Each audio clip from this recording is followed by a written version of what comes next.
Okay, Zakher and Gemara, we're right on the top of that Lamed Amar Aleph, and we're learning about the treatment of begodim.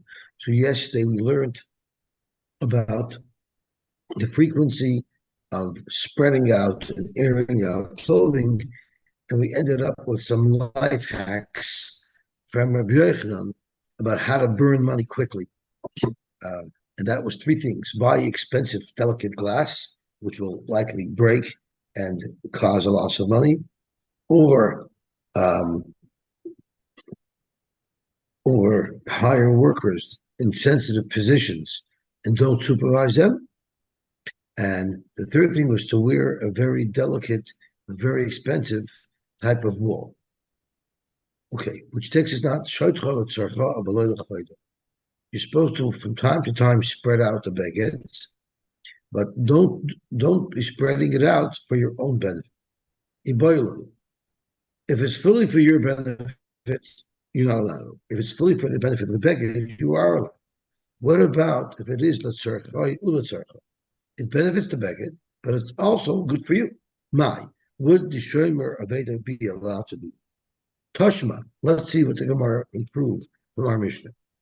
It says shartra letzarcha, so we can be medai. Letzarcha, exclusively letzarcha in. Haletzarcha uletzarcha loy. Let's see what the Sefer shows. One is not allowed to spread it out for their own benefit.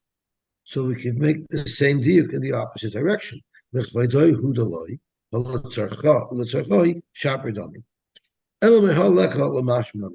our Mishnah, we can't really be medaik anything because the ratio and the Sefer have contradicting tiyukum. Toshma. So let's try another verse. Lo yishtachena, one should not spread out a baguette. Lo al gabe mita, not on a bed. V'lo al gabe mogud. Mogud is some type of laundry rack that's designed to spread out begodim over. L'tzarchoi. That's only if it's to benefit yourself. You're allowed to spread it over a bed. I guess if you're spreading a baguette over a bed, it would be called a bed spread. Or some type of laundry rack. If it's benefiting just the baguette. What about Nizdamu loy orchim? What if somebody had orchim and this bedspread was a beautiful bedspread? So he wants to spread it over the bed to benefit the baguette itself, but it also looks good for him when the orchim come and see what a beautiful bedspread he has. So the Allah is lo yishtachena, lo al gabe mita, lo al gabe mogod, bein litzarchoi, bein litzarchoi. So now we seem to have proof positive that even if both the baguette as well as the person benefit, nevertheless, you're not allowed to. So we have a raya to our shaila that litzarchoi and litzarchoi combined is usher. So to Gemara, the case of the price that we just read, you have orchim, that's damaging to the baguette. Shiny hasam, the mikla kalila. By using this bedspread, this beautiful tapestry, when there's orchim there, that actually will destroy the baguette. How will it do that? Zok Gemara, two possible ways. Imishumena, it's an ayin hara. People come in and they see this beautiful, beautiful bedspread. It's going to create an ayin hara. That's one way. Imishum gambi. Or once they see you have it in your possession, it makes it more likely that it will be stolen. Tashma.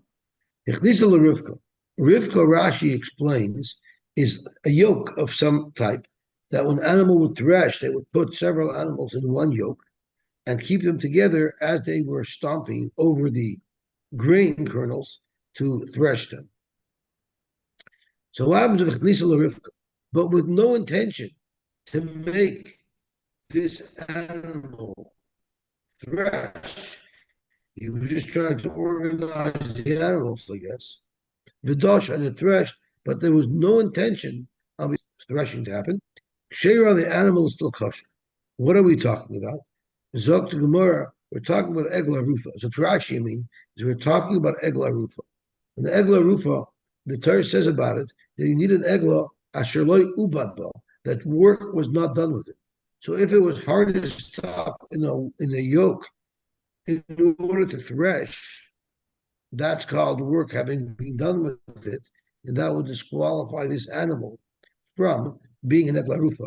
We actually find a similar restriction by paraduma, which the Gemara is going to introduce a little bit later. But I'll call upon him, if you put an animal into a rivka, it's kosher. But b'shvil shetina kviti doish psula. What if the reason why you put this animal into the rivka is because you wanted to keep it near its mother so that it could nurse whenever it needs to? But as a side benefit, it's going to be hanging out with its mother as the mother threshes, so it's going to be accomplishing disha as well. So that is psula. So this is a really good example of a dual purpose situation here. The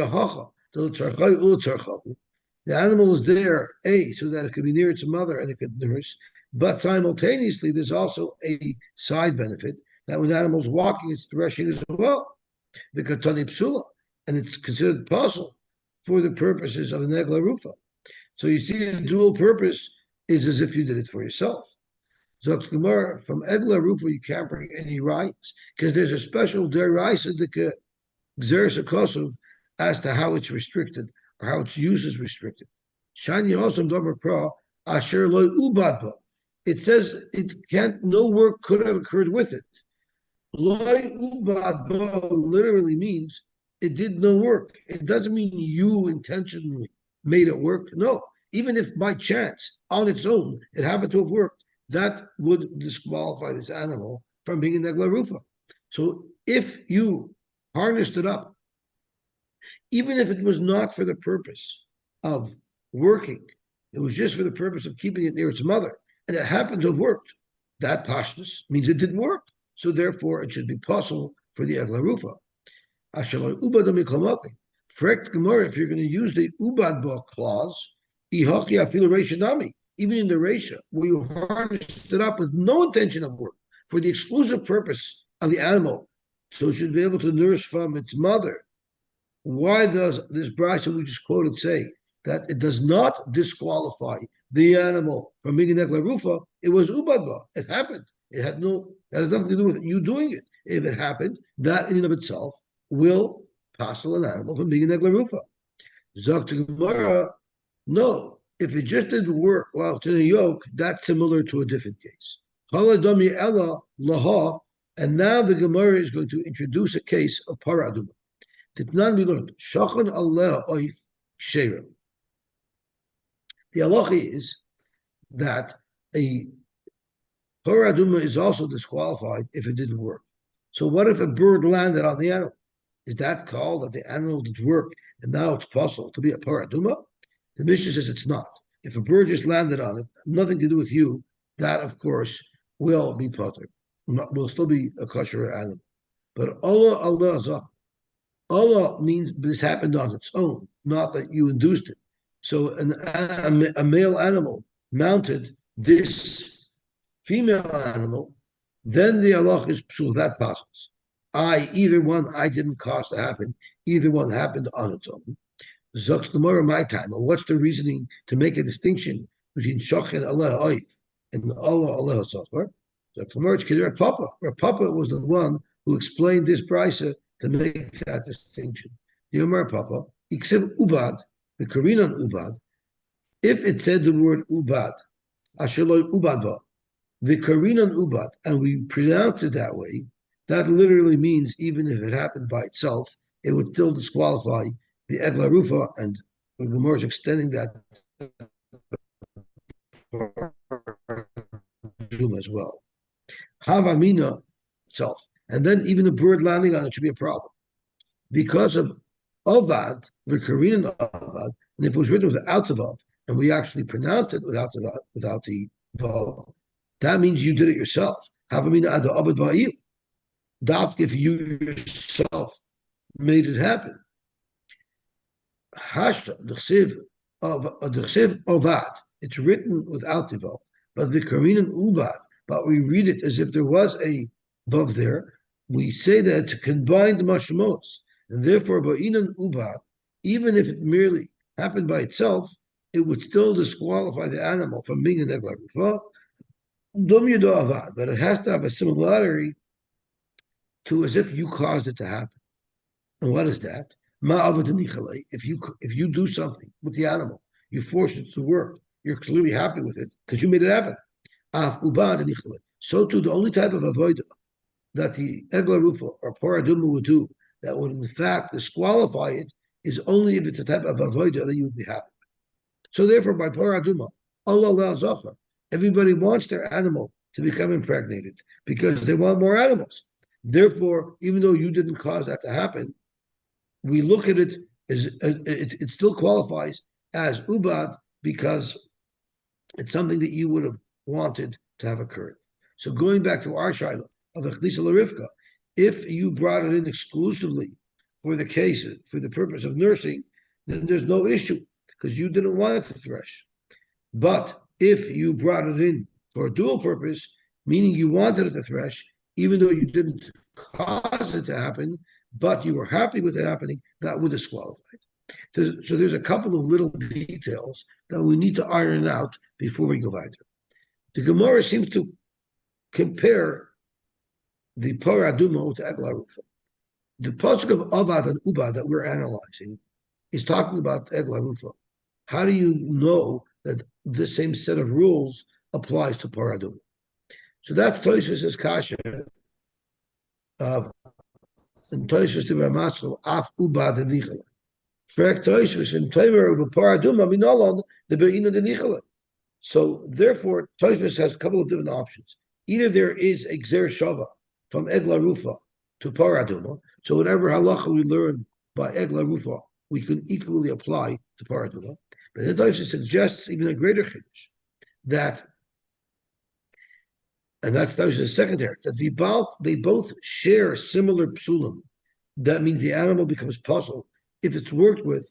Logic dictates, without any special gzer sakosov or gzer shava, logic dictates that they should follow the same parameters. So that was the first interesting kasha that has to be ironed out.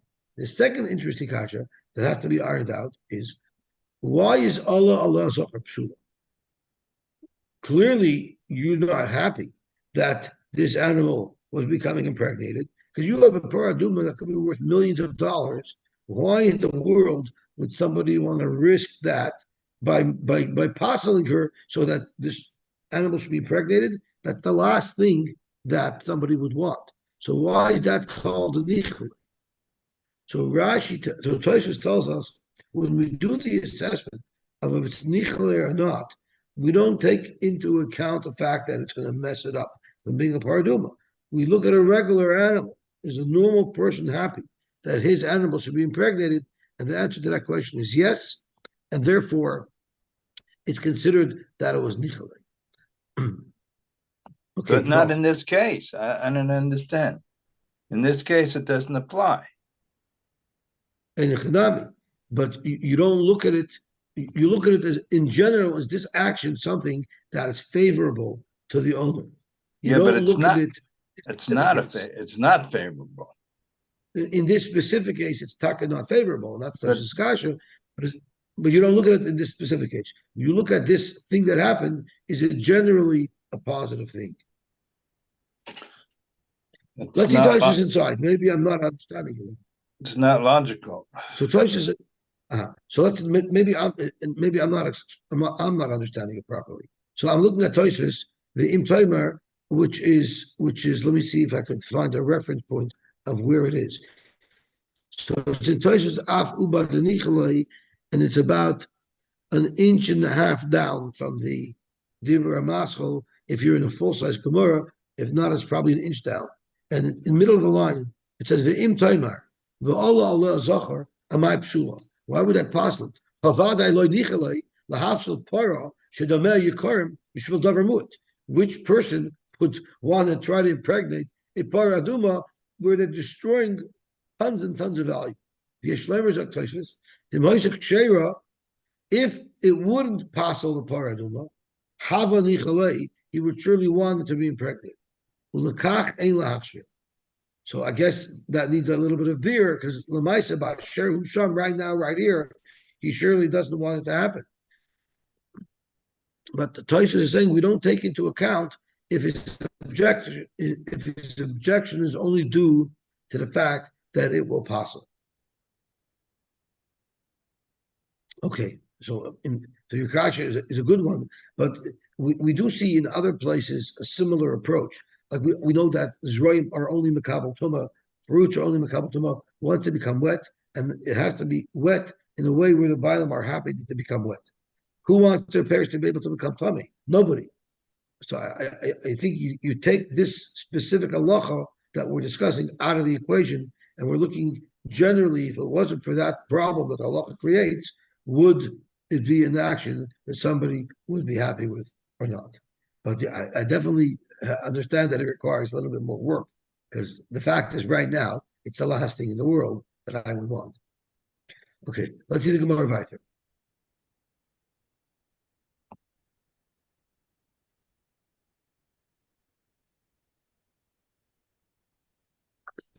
The Mishnah told us that silver and copper have to be kept underground for a proper shmira. However, you need to take them and air them out and use them a little bit from time to time, because they will react with the ground and it will cause them to tarnish and deteriorate. Okay, so tell me about them. If someone finds a wooden keli, mishtamish bahem, you could use them b'shvil shalei yarkov, so they shouldn't rot out. Mishtamish ben v'chamen, you can even use them with hot water. And Rashi says kol shekain with cold water. Avaloi al yidei ha'or, but not right on the fire. Don't put them right on the flame. Don't put them on a gas burner. Why? It's going to wear the keli out. But if it's silver kelim, mishtamish ben etzayin, you can only use kesef in cold water, avaloi b'chamin, not with heat. And it blackens the silver. Magrefes v'kardunos, which are like shovels with which you pull bread out of an oven, or axes. Mishtamish b'hen, you're allowed to use them for soft items. Avaloi b'kasha, not for hard. It wears it down when you're pushing it against very hard items. Kleizav u'chleizachuchis, gold and glass, which don't deteriorate when they're buried under the ground. Lo yiga b'hen, don't touch them. Ach yavei eliyah. Zog to Gemara.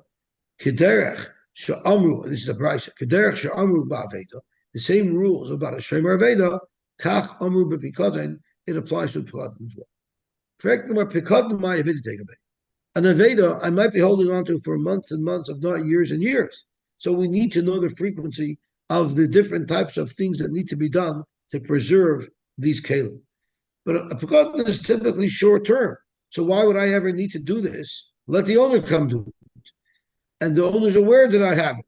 So if he needs this done as part of its maintenance, let him do it. Why is it any issue of a shemer hapikot?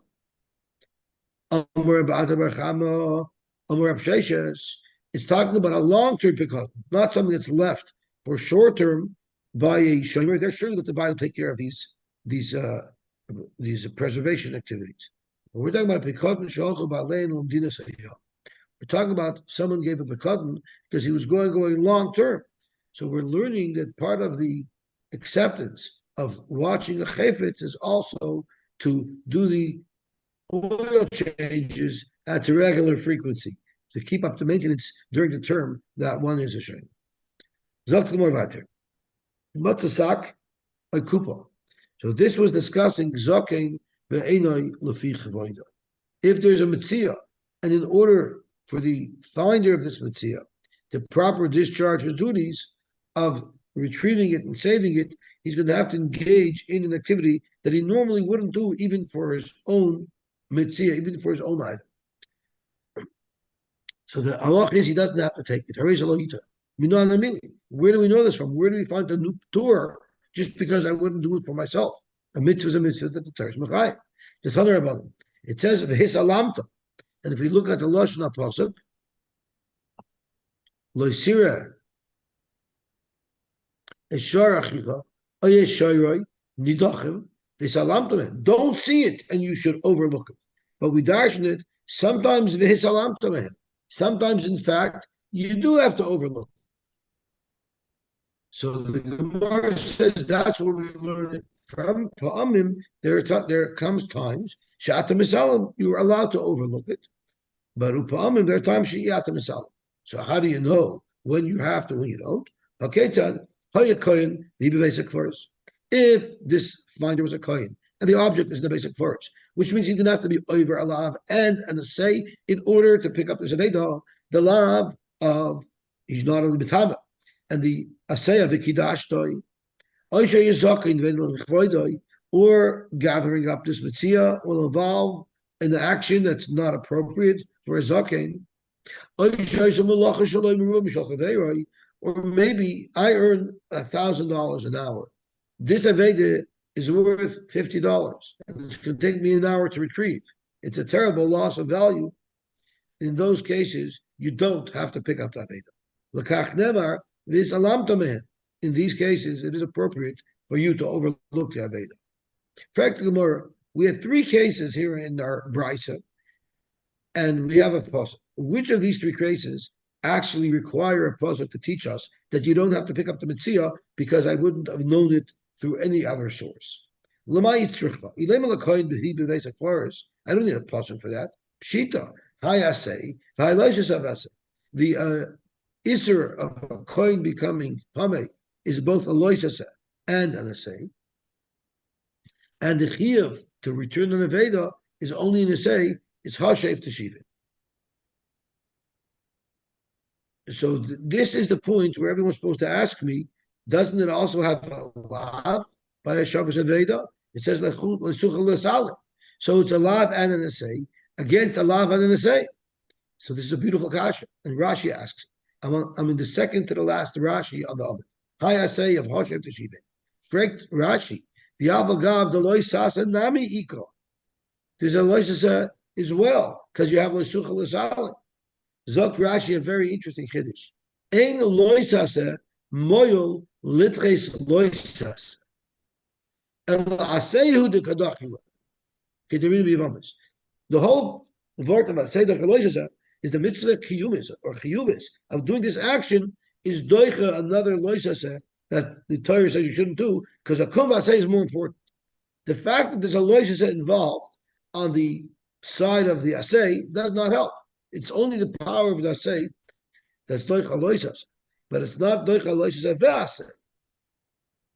So therefore, we're considering it an asay against a loisas ve'asay, which it wouldn't be doicha anyway.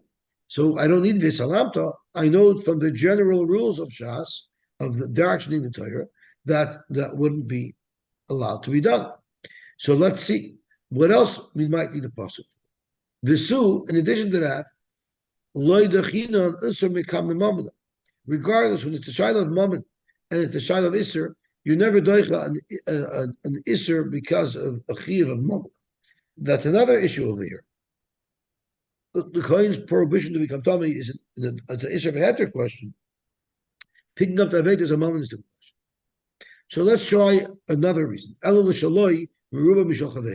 Maybe we need a person to tell you that if your loss in picking up the Aveda is going to be greater than what the value of the Veda is, there you're not supposed to pick it up. And that's why I need Visalamta.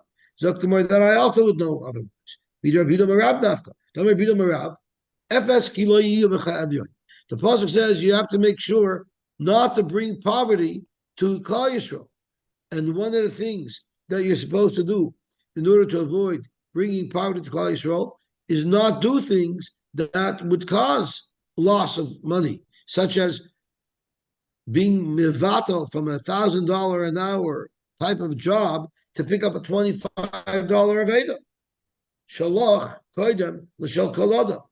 The responsibility that you have to bring in parnasa is more important than helping anybody else. I always call that the airline rule, because they always tell you when they're discussing putting the oxygen mask on, if the compartment opens up, is always put on the mask for yourself first and then for your child. Because if you don't take care of yourself, how in the world are you going to be able to take care of your child? So Liach Eben, you have to take care of yourself. Ella, it must be. Rashi tells us, you can't bring yourself to be a nani.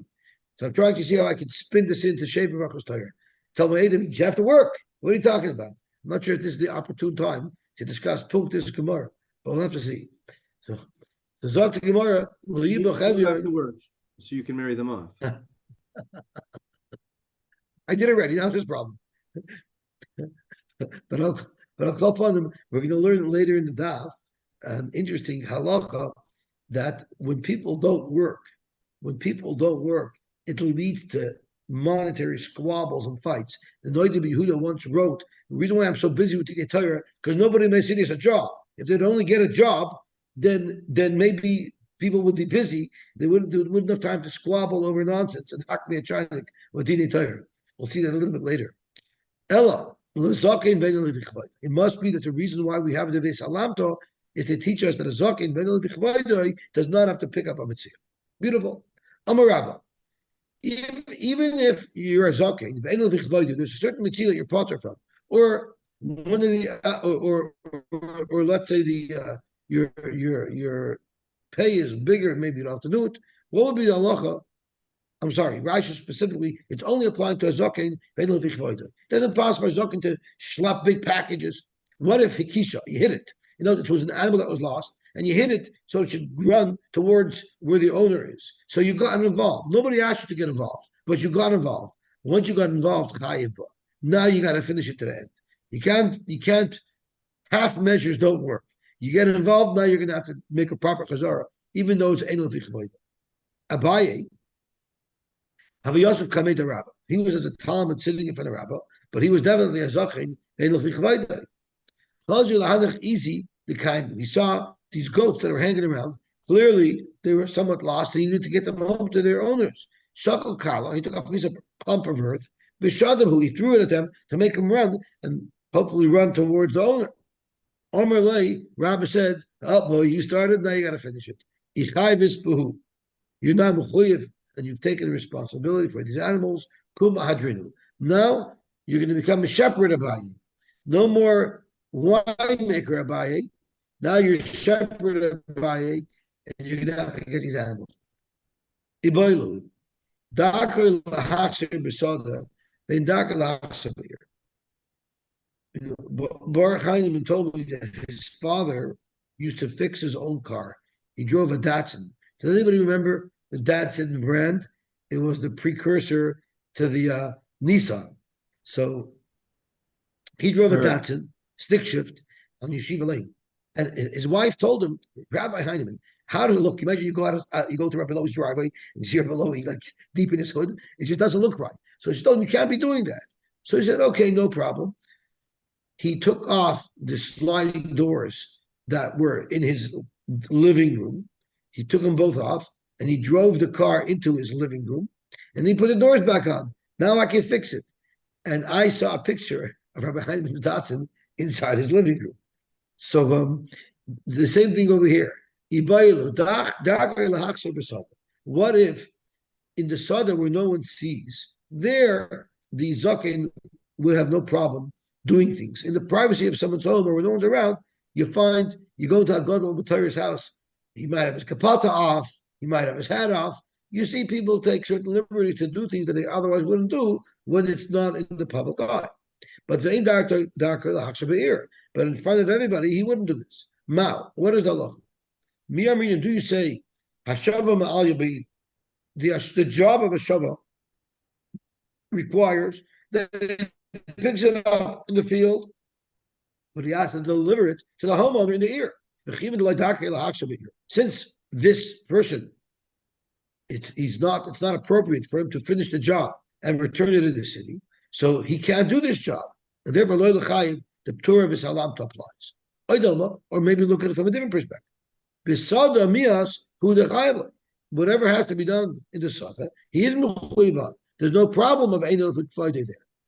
Even the chayv of Sada, once the chiyuv kicks in, it's engaged, and now he can't get rid of it until he discharges it fully. The Gemara remains with the take. Amar Rava, kol shebishaloi machzir. How do you make an assessment as to what's lefich voida and what's not? Very simple. The litmus test is as follows. If it was yours and it was there on the floor, would you pick it up? Then b'shal chaver nami mas. Choshe b'shaloi the same thing applies to the chiva perikantina. Someone needs help taking a load off himself or loading himself on or with an animal. If you do it for yourself, he was walking down the road. He met somebody, and Rabbi Shmuel Rabbi Yosy was clearly a zaken. So he didn't have these chiyuvim anyway. But he was going along the road. He was holding a load of wood, firewood. Usvini, he sat down, and he was resting. So he unloaded himself, he put the wood on the floor, and he rested. Now it was time for him to get up and go, continue on his journey. So he asked Rabbi Shmuel Bar Yosy, be so kind and help me, load up the wood on my back again. Amarle, so Rabbi Shmuel Bar Yosy asked him, tell me something. Kamashah, all of your wood that you have there, how much is it worth? How much are you going to sell it for? Amarle Palgaduzuz. It's worth half a zuz. Says, you know what? Here, you have half a zuz. And now you have all your money anyway, and you don't need to schlep it. The Afkara, and then Rabbi Shmuel was mafkir the wood. So what did this chaverman do? He went and picked it up again. And he said, okay, can you help me load it? So he did the same thing again. Rabbi Shmuel, Rabbi Yosy saw that this guy's going to do it again, and he's going to be right back where he started from. So he said, I'm only being mafkir to the whole world. It's not hafkir to you. So therefore you can't pick it up. So that solves this problem. Frank Gemara, you can't pick and choose when you make hefker. We have hefker kagavna. But Tanan we learned. V'shamay oimim hefker lanim hefker. V'shamay holds when you're being mafker, it works even if you're only mafker to anim. But Basila oimim ain't a hefker. Achiyeh hefker lanim ulashim k'shmita. Shmita is the litmus test of what hefker is. By shmita, you're being mafker to anybody. So if you hold like Basila that it's not hefker, unless everybody has access to it, well, then how did Rabbi Shmuel make this hefker at all? Rabbi Shmuel, Rabbi Yosy, Avada, he was being mafkered for everybody. But he was just trying to stop this fellow from being loichet, so he told him that. I'm not sure if I understand the words properly, but I understood the words of V'milsa ba'amud ukma is he was just telling him that he wasn't being mafkered, but he really was. Is that what the article says? Yes. Okay, We shouldn't have David with my words. Frank the Gemara, Rabbi Shmuel, Rabbi Yosy, anyway, he didn't have to. Anyway, he didn't have to pick it up because he's a zaken. So tomorrow, you're right. But Rabbi Shmuel, Rabbi Yosy, lefnim mishurs that didn't do the oven. He wanted to do lefnim mishurs that did. I can't help but this reminding me of the famous story with a father who was teaching his son how to do business, and they were going to buy materials from a supplier, and the father was chiseling and chiseling and chiseling and chiseling. He didn't let the guy make a penny, and finally they settled on a very low amount. And as they leave, the son turns to the father and says, Tata, you're a crook. You have no intention of paying him anyway. Why did you hack a chinik? What's the difference what you would have made up? You're not paying it anyway. And of course, everyone knows the answer. The father says, yeah, but I felt bad that this vendor should lose so much money. So Rabbi Shmuel Rabbi Yosy wasn't going to help him anyway. So by giving him the money, he got out of it. But the Flim shows it didn't because he helped the guy. The guy received the value of the wood without having to schlep it. Okay, gewaltig. Zog about the Tanya Rabbi Yosef. Where do you know that you're supposed to do lefnim mishur sadin? Zog Gemara. It says by Yisrael when Yisrael was instructing Moshe Rabbeinu as to how to run a bureaucracy of Bezdin. It says Visharta esem es a chukim ves a toros v'odatalem es a derech yelchu va ves a ma'is asher yas. That's a lot of information there. What exactly? Give me a detailed list of what Yisrael was saying shall need to be instructed in. So let's have a look. How do we translate Zebeis Chayim? This is Zebeis Chayim means Lilmaid Lahem Umnis Lisparnis Boy. You have to teach them how to get a job. Okay? That's Beis Chayim. So Beis Chayim, Zu Gemilas Chasam. You teach them to Gemilas Chasam. Asher Yelchu, Zebik Chayim, it's referring to be Chayim, Ba, Zu Kfura, Vesamaisa, Zadin, Asher Yasin, Zu Lefnim, Mishur Sadin. Now, the Shayim Ma'ir, the Gilin Shas asks, or the Bach asks right over here, we learned the same sugya in Bava Kama about Lefnim Mishur Sadin. And there, Vaidatalim means you have to teach them Torah. So there it says you got to teach them Torah for Vaidatalim. Here it says you got to teach them Anumas. But that's what I was referring to when I said the Noid Yehuda before. The Meforshim say, we're talking here about Din Torah, about how you should act. Lagabi, Din Torah, talking about Dayanim. He's trying to train Dayanim and create a system of Dayanim. What is getting a job after doing that? The Torah says, Noid Yehuda, the very first step in Dayanis is avoid disputes. How do you avoid disputes? To teach everybody how to work and to get a job. And in the Midbar was fascinating. The Midbar didn't have to work. In the Midbar, they all had all the money that they needed because they had the money. But you need a job just to keep yourself busy. And the first thing Yisrael told Moshe, you want to avoid fights? If everyone has a job and everyone's busy, you're going to see there's going to be much less fights to begin with. So that's the first step. The argument that says that it's Torah, the argument that's Umnis. The Gemara Bava Kama says it's Torah. I'm going to have to massage it if I say this over to say, but a chassan who sits and learns and he's hard in learning and he treats his learning like a job, that's also good enough to keep him out of trouble. But I'm not sure if I can massage it well enough to avoid a dirty look for my wife. Okay, something Gemara Vayter. Amar, let's analyze this price. Didn't we already say Gemilas Chasadim is included? So why do we need over here a special limit for Bika Chaylim, which Rashi erases in Bava Kama as well? So tomorrow, if you're going to be someone your age, born around the same time as you, that can be a bigger danger. It's not just playing Gemilas Chasadim. You're actually taking 1/60th of a sickness. That's not Gemilas Chasadim, it's a sacrifice. So you need a puzzle to tell you about you still have to make big cholim. But zukfura. In fact, the more kfura is also Gemilas Chasadim. Like nitzucha and zakein, then levichvaydoi.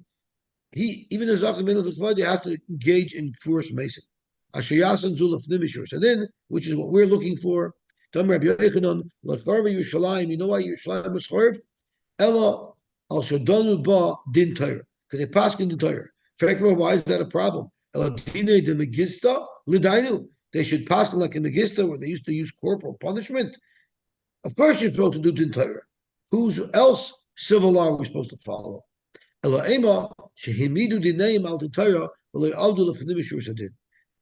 they never did Lefnim. And that also has to be incorporated into the fabric of our activities. We have to do as a habit Lefnim Mishur Sadin when it's appropriate. And since they never did, that also added to one of the factors that caused the Churban of Yerushalayim. Zok Gemara Vayter. Ezoi hi Aveda. What exactly is an Aveda? So right away the Gemara is going to ask, I mean, we had a whole extensive list of what Avedas are. Now we're asking what an Aveda is? The Gemara is going to deal with that later. You found a chamor or a para eating in the road. Ain't no Aveda. Because that does not necessarily mean it's lost. That might be something that the owner placed there with knowledge. What about a chamora? The kelev achfuchin. A chamora, but it's loads flying all over the place. So clearly, this is not how the owner placed it there. Or para rotza ben akramim, which is the Mishnayis description of a bull in a china shop. Harezu aveda. That's clearly an aveda. What happens if you had an aveda and you fulfilled your responsibility? Xira. But ran away again. Hichzira, again you fulfilled your hashaf teshivim. Uvarcha, afilu arba v'chamisha pamim, even 4 or 5 times. Chayv lachzira shenemar hashaf teshivim, again and again and again. Hayabatal misala. What if I pick it up, I'm going to lose a sell-off pay? Lo yomer loy, teni seller. You have no right to ask the owner of the Aveda, listen, I lost 50, I lost $500 of the hourly wage that I would have received in the time that I returned your Aveda. The owner of the Aveda does not have to pay him that $500. So the Aveda might have been worth 1,000, and it was the right thing to do to return it. But maybe I should have a right to demand $500 for returning it. No, I'm only entitled to pay a bottle. Why? Because clearly the work involved in returning the Aveda was much less of a tircha than the work that would have earned you $500. And therefore, I only have to pay a kapoil bottle. Im yesh sham bezdin or kapoil, like someone who would do this work, which is much easier than the work that would have netted you more money. But im yesh sham bezdin, if there's 3 people there, then the person who's picking up the Aveda can make the following proclamation. You can tell Bezdin, listen here, I'm not happy just being paid like a kapoil. I'm only picking it up if I can collect the full value of my lost work. Then he could do that, and then he could get the money. He could force the owner of the Aveda to pay him for his lost time. If the mi yasna, he has no one to do it. Therefore, shaloi koidim, he doesn't have to pick it up. If he's afraid that he's going to lose pay, like we learned at the beginning of Ramit, he doesn't have to pick it up. If he's going to lose a lot of money, it's going to hurt. I don't understand. Now you woke up, a whole bunch of blood to the Metzia, Ezu Aveda, Atu Kalhani, Damrina, Lav Aveda Habu. Like what have we been talking about till now? Many different types of Avedas.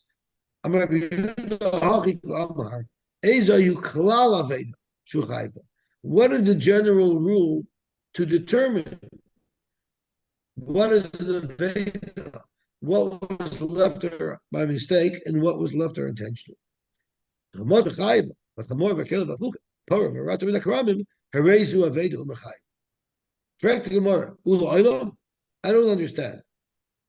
If you see an animal that's grazing on the path, we say that looks like the owner put it there. If it's there for a month, does it still look like the owner put it there? It's sitting there abandoned for a month. No, it's Achlo. It's only up to 3 days. Hey Chadami, I don't understand why 3 days is irrelevant. If it's at night where you don't leave animals outside grazing, shows that there's a problem here, and you should have to pick it up to retrieve. And if it's during the day, because it's normal for people to take their animals to graze every day. So you can find it there every day. It's not an indication of something that's lost.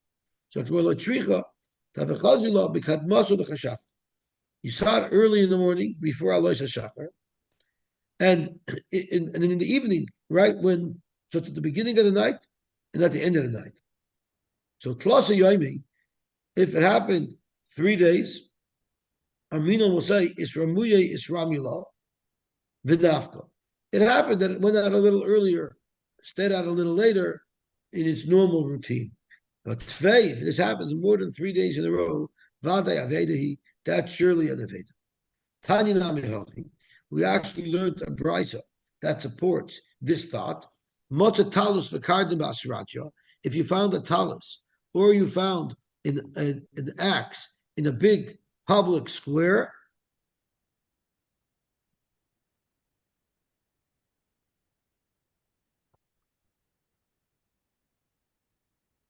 if you found an axe or a talus in a big public square, I'm going to raise the size, okay?